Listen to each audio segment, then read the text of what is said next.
आ, आज संज्ञादेश रहा है कि हमें केवल समन जो हमारे गोल्डन नेम है 10, जिसमें सबसे पहला नेम जो है वो है केवल समन। उस पे मुझे अपनी बात रखनी है और ये बहुत अहम गोल्डन रूल है, मैं ये मानता हूं, क्योंकि यहां से शुरुआत होती है गोल्डन रूल्स की। और देखा जाएगा तो मैं कुछ हाल ही में जो हालात बने हैं देश के, और वो हालात देश के बने हुए उसको मैं जोड़ूंगा कि केवल समन कितना जरूरी है। क्योंकि केवल समन है तो हम अपनी व्यवस्था ला पाते हैं। समन नहीं है तो वो अपनी व्यवस्था नहीं हम ला पाएंगे, क्योंकि उसके लिए कुछ दूसरे विचारों के और आचारों के जब लोग हमारे साथ जुड़ जाते हैं तो वो अपनी या अपना इंस्टीट्यूशन खड़ा करने में लगे रहते हैं। मैं इसमें एक पहले उदाहरण से चालू करूंगा, जो हमारे मान्यवर साहब ने जो अपने जीवन काल में कष्ट किया और 17 साल जब वहां पे बीएसपी का राज्य लाया उनके कार्यकाल में। और जब 17 साल वहां पे बीएसपी जब सिर्फ समनों की थी, तब तक वहां के यूनिवर्सिटीज, वहां के गली मोहल्ले, वहां के जो क्षेत्र है उसका जो नाम रखा जाता था या जाते थे, वो सब हमारे यहाँ के यहाँ की जो विचारधारा है, यहाँ के जो हमारे समन भाई बहन, जो हमारे महासमन हैं, उनके नाम से उसे बुलाया जाता है या उनका नामकरण या जो भी दिया गया है। और मुझे लगता है ये सभी हमारे यहाँ जितने भी बहन भाई बैठे हैं उन्हें निश्चित तौर पे इसकी जानकारी है। तो सिर्फ समन जब रहते हैं तो वहां पे समनों का विचार, आचार, समनों की संस्कृति, इसकी प्रस्तावना होनी चालू हो जाती है। और समन संस्कृति होती क्या है? सबको बराबरी में। अब ये सबको बराबरी में अगर हम 75 से आज तक का दौर देखेंगे, सॉरी 75 वर्ष का जो कार्यकाल देखेंगे, जब बाबा साहब ने लिखा संविधान लागू हो जाने के बाद, यहां पे बहुत सारा शिक्षा शिक्षण बहुत ज्यादा नॉर्थ इंडिया में था नहीं। पर जैसे ही बड़ा वहां पे जो 17 साल बीएसपी का कार्यकाल चला, जब समनों ने चलाया, समन विचारों से चलाया, तो क्या हुआ? स्कूल्स बनी, क्योंकि वो चाहते थे कि नहीं, सबको शिक्षा प्रदान हो, सबको उच्च शिक्षा प्रदान हो, तो कॉलेजेस बनी।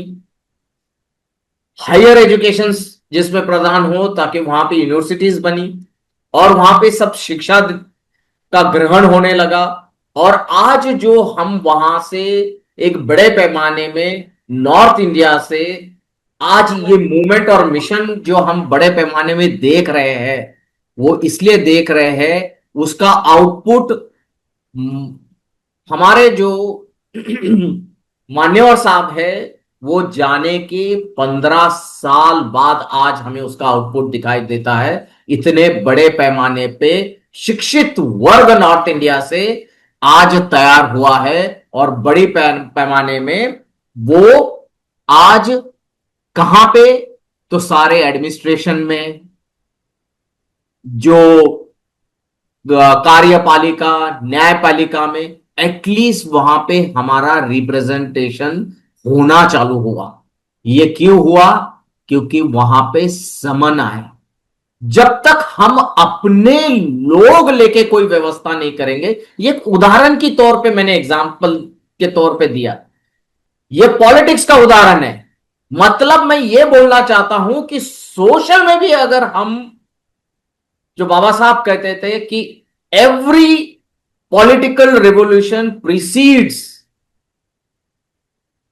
Social socio economic revolution. Socio economic मतलब सोशल और आर्थिक। तो जब तक ये तो पॉलिटिक्स की जहां पे तड़जोड़ जिसे कहते हैं, तड़जोड़ करके काम किया जाता है, उस तड़जोड़ में भी अगर समन ऊपर हो और समन पूरा उसमें सॉरी समन अगर वहां पे रह के ये कार्य चलाता है, या समन सिर्फ लोग रहते हैं, तो ये जो व्यवस्था होती है ये निश्चित तौर पे जो हमारी महासमनों ने संस्कृति बनाई या लिखी गई है, या उस काल से जो चलती आ रही है, जो नैसर्गिक है, जो बुद्ध ने कहा है, वो यहां पे प्रस्तापित होने में बहुत ज्यादा समय नहीं लगेगा। चलिए, अगर समन नहीं हो तो क्या क्या हुआ है ये भी तो हमें जानना है, क्योंकि जब तक वो नहीं जानेंगे तो फिर दिक्कतें ये आएगी कि हम उसकी जोड़ नहीं कर पा रहे। जैसे ही समन यहां पे नहीं है, व्यवस्था में समन नहीं है, तो क्या हुआ? जैसी समन व्यवस्था में नहीं है तो सबसे पहले जो समन व्यवस्था थी जिसमें पेंशन लागू थी, प्रोविडेंट फंड लागू था, वो सबसे पहले तो निकल गया। निकल गया 2004-5 में। और किसने निकाला है? आप यहां सभी जितने हमारे भाई बहन हैं अवगत है किसने निकाला। तो जैसी समन के जगह बमन आ जाता है तो ये कार्य निश्चित होता है। चलो, चंद्रचूड़ अभी आया। चंद्रचूड़ तो बिल्कुल लेटेस्ट है। चंद्रचूड़ आया, हमारे लोगों ने उसने कितना बाबा साहब का पुतला बिठा दिया, बाबा साहब की जयंती सेलिब्रेट कर दी, उसको पूरा सर पे ढो लिया। अरे कितना अच्छा काम कर रहा है, कितना अच्छा काम कर रहा है। अयोध्या का निर्णय एक बमन ने क्या दिया, क्या कह के दिया? हमारी अपनी धरोहर किसके गोदी में डाली? समन नहीं जब रहता है तो होता क्या है? चलो, ये जो है सत्यमेव जयते बदल के क्या आया? सत्यमेव बदल के नाम क्या दिया गया है?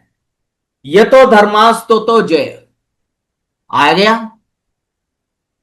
पट्टी जो थी काली, पूरी दुनिया में न्याय व्यवस्था में काली पट्टी लगी है सत्यमेव जयते पे। उनके उनके इसमें जो लिखा रहता है ट्रुथ प्रिवेल्स, वो क्या हुआ? सत्य हमेशा, सत्य की जय हो, सत्यमेव जयते मतलब ट्रुथ प्रिवेल्स। ट्रुथ प्रिवेल्स में क्या हुआ? उसको क्या बनाया गया? जब हम बमन को लाते हैं होता क्या है, ये जब तक हम नहीं पता करेंगे, जब तक हमें समझेगा नहीं। और ये तो मैं सिर्फ अभी मैंने पॉलिटिक्स से कहां पे जंप मारा? न्याय व्यवस्था पे आया।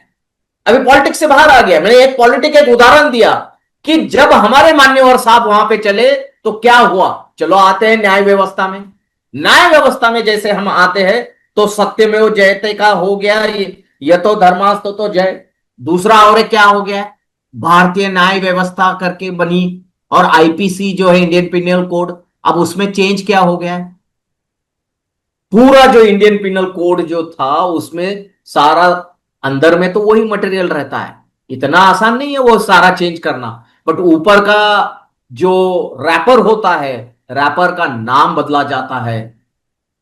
अब इससे ऊपर चलते हैं, एक वमन अगर आ जाता है तो अब आता है सांसद में क्या हुआ? सेंगोल आया। सेंगोल आया।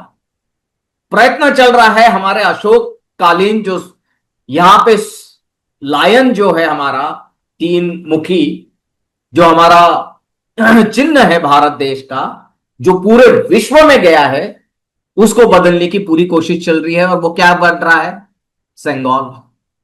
सिंगौल का इतिहास और अशोका का इतिहास। अब सिंगौल का इतिहास क्या है वो हमने आज तक यहां बहुत सारे हमारे स्पोक और हमारे जो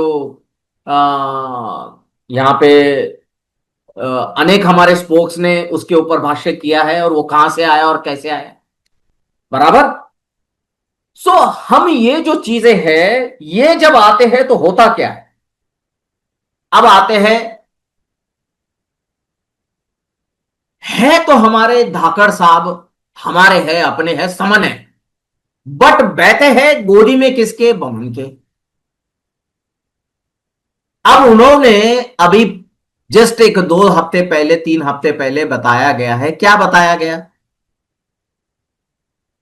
कि ये जो सोशल और सेक्युलर, ये जो शब्द है प्रीएम्बल के, ये देश का विकास रोक रहे हैं। ये कौन बोल रहा है? धाकड़ कौन है? स्पीकर है, एक स्पीकर, समन स्पीकर। मतलब एक, वो तो बाबा साहेब और बाद में इंदिरा गांधी ने उसमें खुटे लगा पड़े हैं, इसलिए वो निकाल नहीं पा रहे हैं, वो निकाल नहीं पा रहे हैं। अन्यथा सोशल और सेक्युलर निकाल के अगर हमारा प्रियम्बल पढ़ा जाए तो फिर इसमें सोशल डेवलपमेंट और सेक्युलर, मतलब when you are involving all the religious groups in the country, उसका कैसे करोगे? क्योंकि सेक्युलरिज्म निकल गया तो फिर Sikhism, Buddhism, Muslim, Christianity, Judaism, जो भी है यहां पे, जो Parsi, so many religions are there, will they exist और विल दे को एग्जिस्ट? क्या हम इस बारे में सोचते हैं? तो ये केवल समन है ना, ये हमारे समन संघ को उस, वो सबसे अहम है, ये हम समझते नहीं है उसका कितना महत्व है। जैसे प्रीएम्बल में बाबा साहब ने वो खुटा ठोक गए, सोशल एंड सेक्युलर रिपब्लिक, वैसे ही समन संघ में केवल समन उतना ही महत्व है जितना प्रीएम्बल में। जिस दिन ये पता चलेगा तब पता चलेगा हमको क्यों से केवल समन रखा गया। चलो आगे चलते हैं इससे भी। अब आता है महत्व का, बहुत अच्छी चीज बताने जाऊंगा कि ये सारा जो काम चल रहा है, जब हमारे समन भाई बहन सिर्फ रहते हैं, तो आज के काल में जितने भी हमारे जो लॉ बन रहे हैं, चाहे वो एजुकेशन सिस्टम के हो, चाहे वो इकोनॉमिक पॉलिसी के हो, अर्थव्यवस्था के, वो किसके हित में होते हैं? वो किसी एक वर्ग के, या किसी एक व्यक्ति के, या किसी एक समाज के, या किसी एक कंपनी के, या किसी एक कैपिटलिस्ट के हित में नहीं होते। जब समन होता है तो वो सर्व के हित में होता है। वो जो बाबा साहब कहते थे, जो अब्राहम लिंकन ने बाबा साहब के पहले किया, for the people, by the people, of the people, और उसी को बाद में बदला जा रहा है, जो टीएन सेशन की किताब में भी बाद में लिखित स्वरूप पे आया, जब वो यहां के चीफ इलेक्शन ऑफिसर रहे, चीफ इलेक्शन ऑफिस सीईओ जो रहे, चीफ इलेक्शन ऑफिसर रहते समय, उन्होंने उसको एक बहुत अच्छी वाक्य में बदले और बोले, this is the democracy in this country is of few people, by few people, for few people. It is not of the people, by the people, for the people. It is of few people. Who are these few? ये few कौन है? तो इसीलिए समन होना कितना जरूरी है, और ये समन होना इतना जरूरी है, तो तब जाके हमारी व्यवस्था बनेगी, तब जाके हमारी व्यवस्था को कोई छेदेगा नहीं, कोई उसे उखाड़ नहीं फेंकेगा। क्योंकि हम जब तक ये फिलॉसफी नहीं समझते, तब तक, जैसे ही हम समन व्यक्ति ने, मतलब महासमन हमारे बाबा साहब ने इस ग्रंथ को, जिसे कॉन्स्टिट्यूशन ऑफ इंडिया कहते हैं, उसको लिखा, तो उसमें नीति आयोग करके के पहले जो उपस्थित था वो था प्लानिंग कमीशन 2015 तक। और वो था कैसे? वो था डिसेंट्रलाइज्ड प्रोसेस। अब ये डिसेंट्रलाइज्ड और सेंट्रलाइज्ड प्रोसेस बहुत इंपॉर्टेंट है। पूरे देश में इस वक्त जो चल रहा है वो सेंट्रलाइजेशन चल रहा है, और बाबा साहब ने जो लिखा है वो डिसेंट्रलाइजेशन, मतलब हर एक अपने कस्बे में उसका खुद का एक सेंटर रहेगा। मतलब राज्यों को राज्य का खुद का एक पावर दिया गया है, और वो पावर निकाल के उसको सेंट्रल पे ही लाना सबको। जैसे आज तक वन नेशन वन टैक्स बोल रहे, अब आ रहा है आगे वन नेशन वन कल्चर। इसके बारे में क्या हम सोचते हैं? क्या हम इस विचारों पे कुछ यहां पे चर्चा होती है? जो हम चर्चा और बहस कर रहे हैं, हम किन चीजों पे चर्चा और बहस करते हैं? ये हमारे सामने की सबसे बड़ी और इतनी विशाल प्रॉब्लम्स है कि जो जो लोग यहां पे उनके सहायता कर रहे हैं उनको ह्यूमन राइट्स कमीशन पे बिठाया जाता है, उनको डीआईजी बनाया जाता है, उनको अनेक पदों देते हैं। तो ये जो है ये तभी बदलेगा जब तक समन रहेगा।